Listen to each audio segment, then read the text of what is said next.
A trial comes for being in God's plan for your life. A consequence comes from your decision to step out of God's plan for your life, right?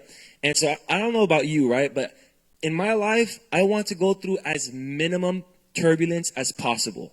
Like, I don't want to fall and go through a complete devastating heartache because it's my own doing, right? Now you might say, wait, but Brandon, only thing that God has for me is supposed to be good, to prosper me, to give me hope in the future. That's God's plan for my life. So anything that's frustrating, it's an attack from the devil.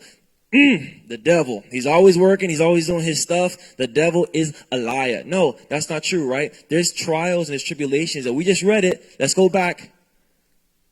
Count it all joy, knowing that the testing of your faith produces patience. Next verse. That your patience, but let the patience have its perfect work, that you may become perfect and complete, lacking nothing.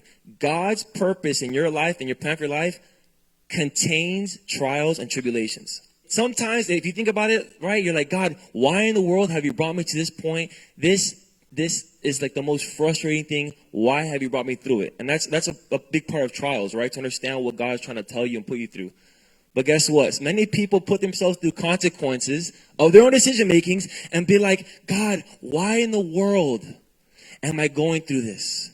And God's like, well, because you put yourself there. In my plans, in my blueprints, it wasn't for you, but you're here. Like, God, why in the world have you brought this amazing person in my life? He's beautiful, he's fantastic, but he's not Christian.